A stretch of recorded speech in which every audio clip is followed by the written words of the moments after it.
the Elections Commission has written to the Secretary to the President asking that the President should appoint an acting Inspector General of Police. That request has been denied by the President. Now, the reason given for not complying with this request is absolutely ridiculous.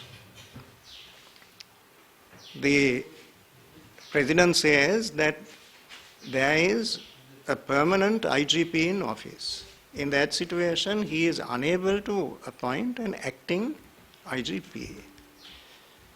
Now, this is a really laughable suggestion. When Mr. Gotabaya Rajapaksa was elected president in November 2019, there was no permanent IGP functioning at that time. There was an acting Inspector General of Police who served in that capacity for as long a period as a year and a half. The IGP, Pujit Jayasundara, had been sent on compulsory leave, and in his place, Chandana Vikramaratne had been appointed acting Inspector General of Police. So at the time the presidential election was held, an acting IGP was in office. So that is a very clear precedent. Apart from that, during the last 2 years, President Ranil Wickremesinghe has travelled abroad 22 times. On each occasion, he appointed an acting Minister of Finance and an acting Minister of Defence.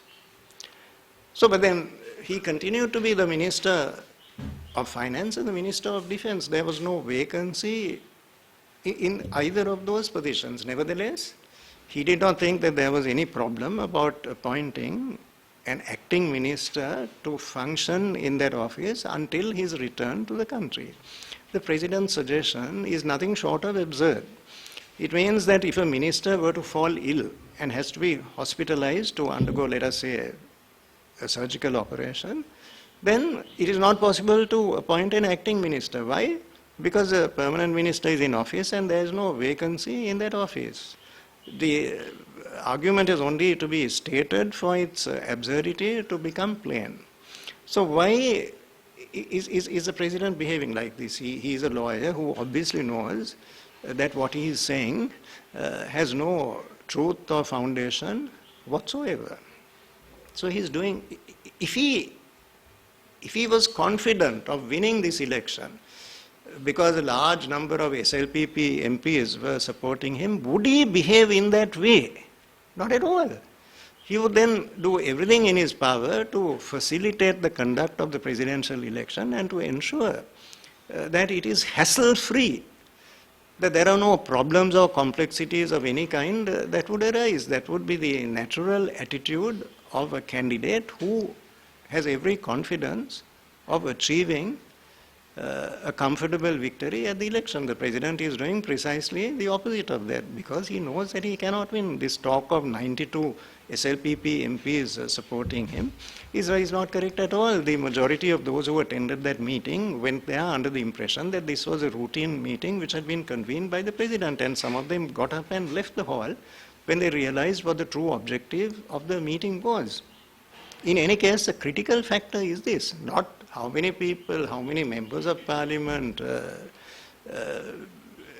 indicated their decision to support the President, but whether they are able to carry their supporters at the grassroots level. That is the decisive factor.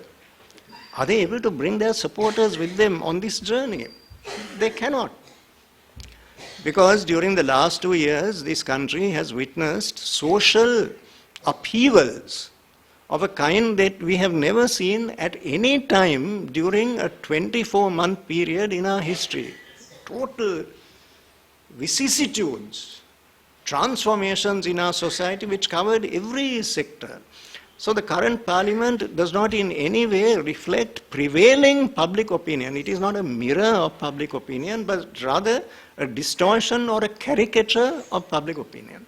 Therefore, these people who are proclaiming their support for the president are certainly not able to inspire confidence in their supporters and to persuade their supporters to join them in this journey. There's also the stature of Mahinda Rajapaksa, who embodies this party. Mr. Mahinda Rajapaksa is taking a different position, a completely different point of view.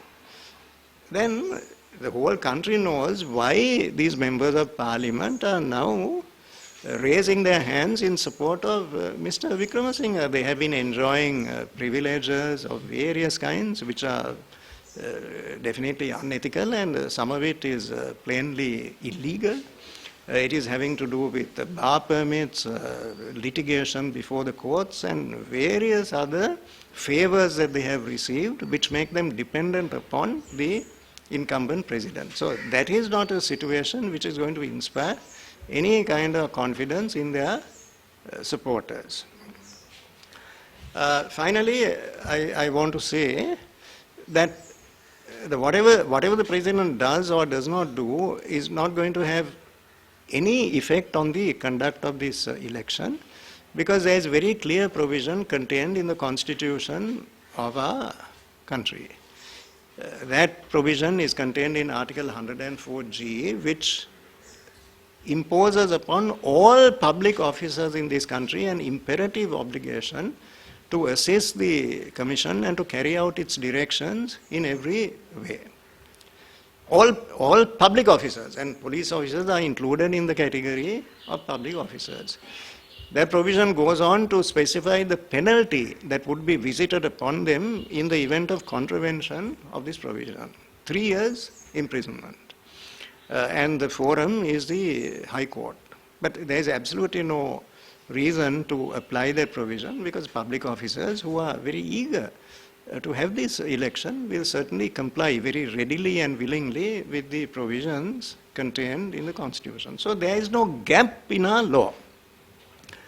Indeed, before all these problems arose, the IGP, Mr. Deshabandhu Tenakon, did nominate a senior DIG, Asanga Karavita, to be in charge of all functions and responsibilities in connection with the presidential election. And Mr. Karavita went and had discussions with the Elections Commission. So it was all arranged, sorted out, decisions were made. Now yesterday, the Secretary to the Ministry of Public Order, the ministry that has responsibility for the police, met the Elections Commission to discuss in detail the arrangements that need to be made to ensure a smooth presidential election. All of that is being done under the aegis of the Constitution and the law. So the Constitution has made provision for all these contingencies, and there is no deficiency or lacuna at all.